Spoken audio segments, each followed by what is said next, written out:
Effectivement, j'ai un très grand témoignage pour l'apôtre Emmanuel Mbiye, qui fut non seulement mon papa, et aussi un grand ami, je peux le dire, parce qu'à chaque fois qu'il venait se faire soigner à Paris, quand j'étais encore en exil à Paris, donc il m'avait désigné personnellement, comme vous me voyez ici, pour l'accompagner à chaque fois à l'hôpital avec ma voiture et souvent aussi à l'église.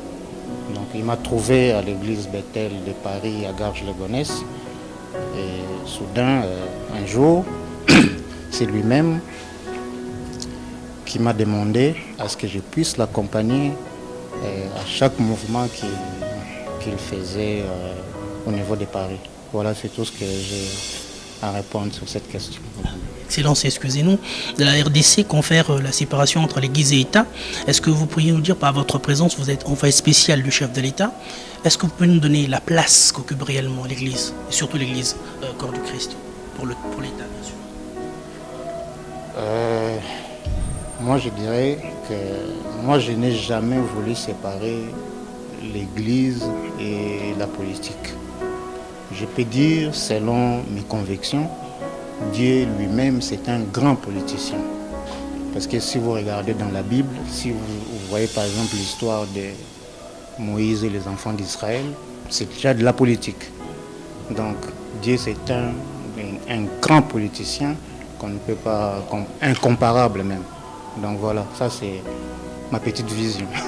Merci beaucoup, Excellence. Un dernier mot? Un dernier mot, je présente mes sincères condoléances à toute la famille Bethel dans le monde, parce que je sais que c'est une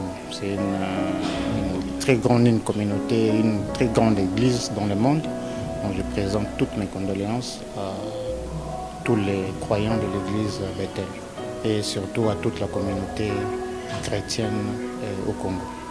Merci beaucoup, Excellence.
Passez d'abord.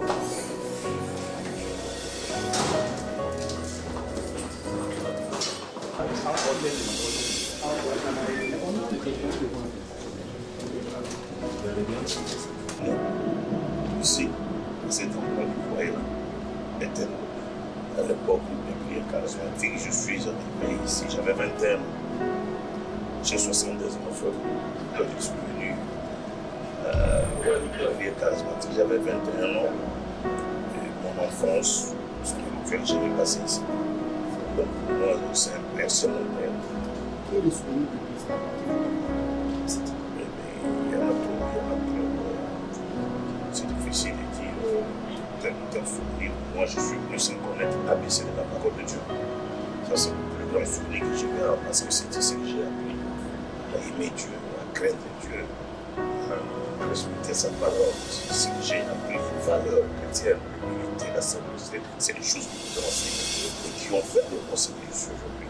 C'est ça l'héritage que j'ai hérité de cet homme. Les valeurs chrétiennes, l'amour de Dieu, la crainte de Dieu, et la simplicité sont des grandes valeurs que moi aujourd'hui je dis l'apôtre de un père.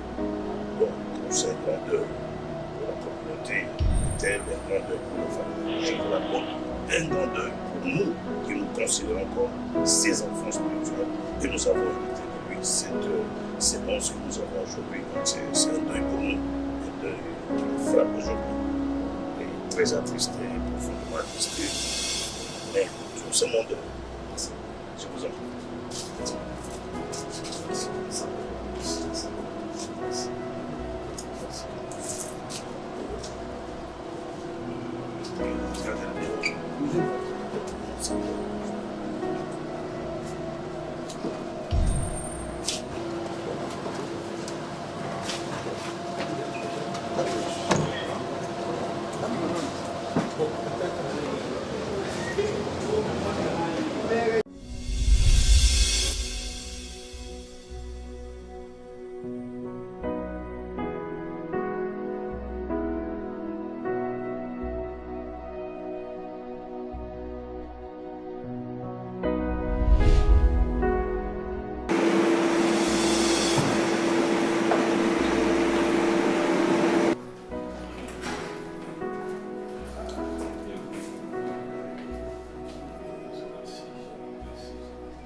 liloba moke tokoki koyebisa bana nzambe ezali ya ke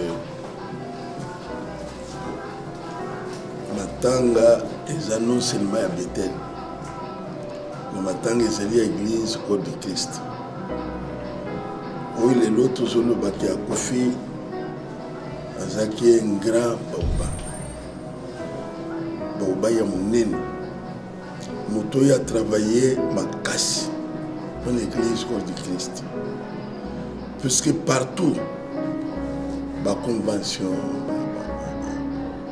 bazala qui présente, bazala qui invité dans la convention à cause de Moussala Zalaï Kossal. Ngai personnellement, bazala qui est un grand ami. Oui, cause de la convention nyonso à Seka Zalaï Kossangate. L'école du ministère Azo Zangate. Tout ce que tu as Kossala. nakolo bakende azaki moteur nazosenga bana nzambe nyonso place bakoki kozala programme soki tokutani lobi na bapapa na biso mosusu tokoki kosala de façon ke bapaster nyonso ya église Corps du Christ koma biso mpe tosorganize mpona kosoutenir Bethel oyo ezali représente na oyo aza na mopanzi na ngai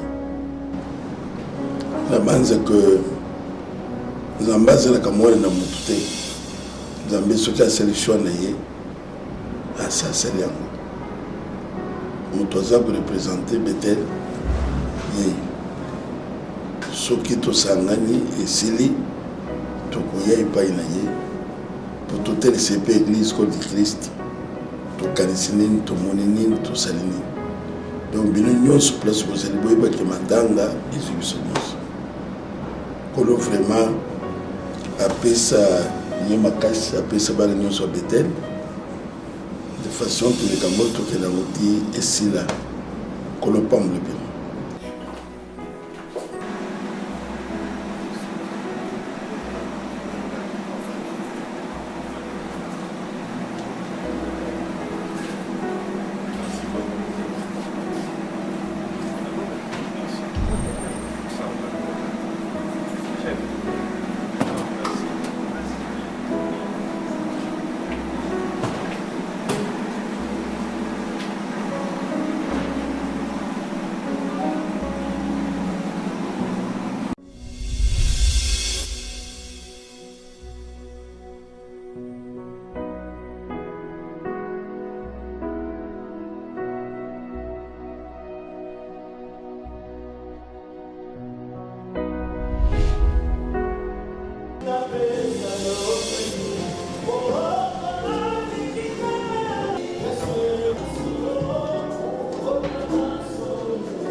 Guy-Daniel Tassar, nous sommes présents dans l'église de Cité Bethel suite à la disparition de l'apôtre Emmanuel Mbiye-Moulaya. Quel est votre message adressé au pasteur Moïse Mbiye et à toute l'église de Cité Bethel? Pasteur Moïse Mbiye, je dis qu'ils doivent glorifier le Seigneur. Pour moi, cette mort, c'est pour la gloire de Dieu parce que papa a fait un travail que personne ne peut nier ça sur la terre. Papa a ramené beaucoup de choses dans ce pays par le biais de cette grande communauté. Ce n'est pas la communauté Cité Bethel qui est en deuil, mais c'est le Congo. C'est le Congo. C'est le Congo qui est en deuil. C'est le corps du Christ qui est en deuil. Et je devais dire que la communauté Cité Bethel, c'est l'heure de l'unité, c'est l'heure de la maturité, c'est l'heure de comprendre. Je viens de dire tout à l'heure là au pasteur Moïse, papa n'est pas mort, papa est vivant. Papa est vivant, pourquoi? Parce que papa est en vous. C'est-à-dire, c'est maintenant où vous allez démontrer que papa est vivant, il continue à vivre. Cette mort, c'est la gloire. Parce que papa est parti dans la gloire, il est rentré à l'éternité. Cité Bethel va prendre maintenant conscience pour travailler dans l'unité. Parce que les yeux de tout le monde maintenant sont ici. Et je bénis le Seigneur pour l'intelligence, la performance, la sagesse du pasteur Mbié, à qui je crois que maintenant l'air a sonné. Voilà, ce que je peux dire, c'est ça. Et je dirais, je profite de cette occasion pour dire à nos dirigeants, au gouvernement, ça c'est votre deuil. Regarde ce que Papa Mbié a fait. Il a ramené des voleurs à connaître Dieu, des assassins à connaître Dieu. Il a travaillé pour ce pays. Nous vous regardons. Nous avons vu comment vous avez répatrié les corps des musiciens. Nous avons vu comment vous avez réparti les corps des monseigneurs, des politiciens. Mais ça, c'est le corps d'un patriarche, un autochtone, fils du terroir, fils du pays. Et vous allez être fiers de s'occuper entièrement de ces obsèques. Nous, l'Église, ce n'est pas que les capacités qui nous manquent, mais nous voulons maintenant voir que l'État congolais nous considère. Voilà, ça c'est mon message que je lance directement et je crois que ça arrive. Je crois que ça arrive. Merci beaucoup. Merci. Merci.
Oui, oui.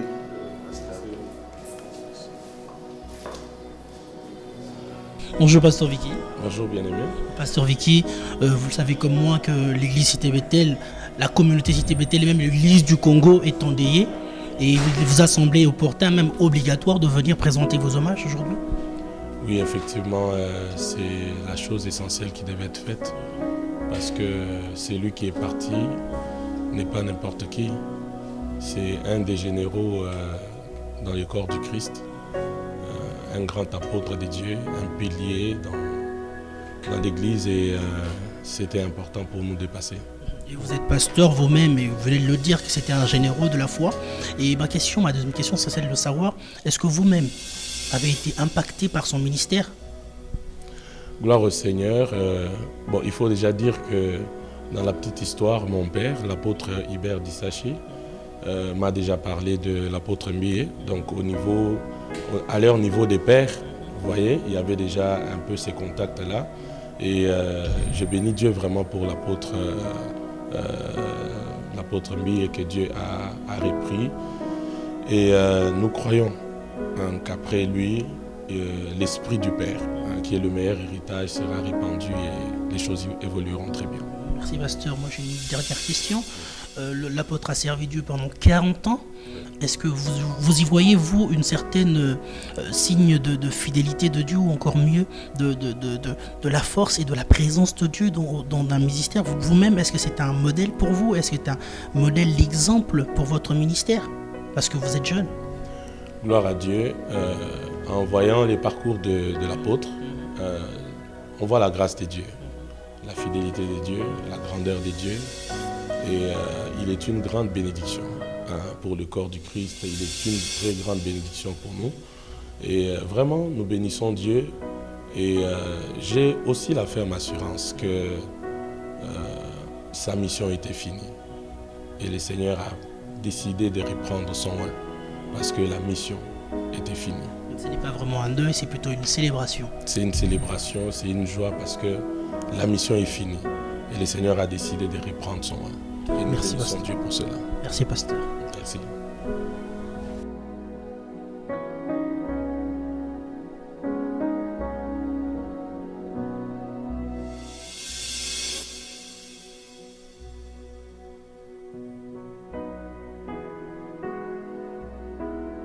Bonjour, apôtre Tikoji. Bonjour, bien-aimé.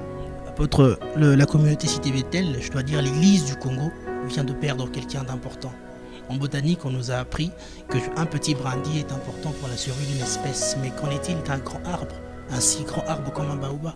Moi, j'aimerais savoir quelle est votre impression par rapport à cette grande perte. Oui, effectivement, l'apôtre, il était grand. Il était grand, il a fait un grand travail. L'apôtre Emmanuel Mbiye Moulaya a fait un grand travail. Si nous pouvons parler aujourd'hui du réveil dans notre pays, il faut penser à lui. Il faut penser à lui. Et pas tout simplement le réveil comme tel, mais la saine doctrine. La saine doctrine, ce n'était pas facile quand nous avons commencé à travailler, à implanter la saine doctrine. C'était très difficile. Mais lui, il était vraiment strict, il est resté dans la parole, il n'a pas voulu aller en dehors de la parole de Dieu.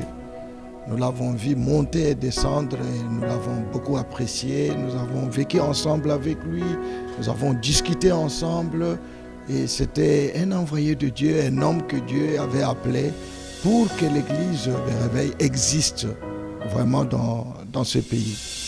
Et puis, il était un homme qui luttait beaucoup également pour que les serviteurs de Dieu soient ensemble. Nous avons commencé, donc, la première association des hommes de Dieu, on a commencé ici à Bethel. C'est là qu'on avait réuni tous les hommes de Dieu pour leur montrer que l'unité, la communion, c'était de la parole de Dieu. Et alors, maintenant qu'il est parti, ça nous fait très mal. C'est un baobab, c'est un grand. Quand nous disons grand, parce qu'aujourd'hui, il y a des gens qui disent qu'il n'y a pas de grands et de petits serviteurs de Dieu. Mais moi, je vous dis que c'est un grand. C'est un grand qui est parti. Et que la seule chose qui nous réjouit, c'est parce qu'après lui, nous voyons tout le travail que le pasteur Moïse est en train de faire. Et c'est tout ce qui nous réjouit aujourd'hui parce qu'il n'y a plus de succès sans successeur. Alors, quand nous voyons déjà qu'il y a un successeur, ça nous fait déjà du bien. Ça nous fait du bien et là, il a réussi. Mais beaucoup d'entre nous, nous avons travaillé, nous disons dans des conférences que quand vous ne serez plus, est-ce que réellement vous aurez quelqu'un après vous? Donc c'est pourquoi nous insistons même dans les leaderships qu'il n'y a plus de succès sans successeur. Et si vous n'avez pas préparé de successeur, vous allez partir, mais un jour l'Éternel vous posera des questions. Qu'est-ce que vous étiez parti faire sur la terre? Mais lui, du moins, il est parti, et que nous sommes dans la joie et nous nous réjouissons. Et un jour, nous irons nous rencontrer avec lui. Apôtre, vous savez, j'avais énormément de questions à vous poser, mais je vais vous poser une deuxième question. Nous autres faisons partie de la troisième génération, c'est-à-dire ceux que nous connaissons de l'apôtre, c'est ce que nous avons entendu. Et vous, vous l'avez vu. Et nous pouvons dire aujourd'hui qu'il a été grand, mais cette grandeur, nous ne la saisissons pas réellement. Et vous, en tant que doyen, nous aimerions véritablement que vous nous disiez quelque chose de particulier qui vous a marqué chez l'apôtre? Quand nous disons c'est un leader, parce que dire que c'est un leader, c'est un leader. Dans le leadership, il y a beaucoup de choses. C'est pourquoi vous trouverez qu'il a eu beaucoup de combats internes, de combats externes, et il est resté strict et debout. Ça déjà, c'est déjà positif dans le leadership. C'est un leader, et si nous pouvons énumérer ce qu'il a eu comme combat à l'interne d'abord, bon, il y en a beaucoup. Il ne pouvait même pas continuer parce qu'il y a plusieurs qui ont même succombé, qui ont fait naufrage même à la fois. Mais il était résistant, il était persévérant, et puis il a tenu bon. Maintenant, il y a eu le combat externe. Le combat externe, parce que le combat interne, ça va encore. Mais le combat externe, dans le corps du Christ, c'est encore grave. Et lui, il en a eu aussi beaucoup. Et malgré tout ce combat externe, il est resté l'apôtre Emmanuel Mbiye Moulaye jusqu'à sa mort. Merci beaucoup. Ok, merci.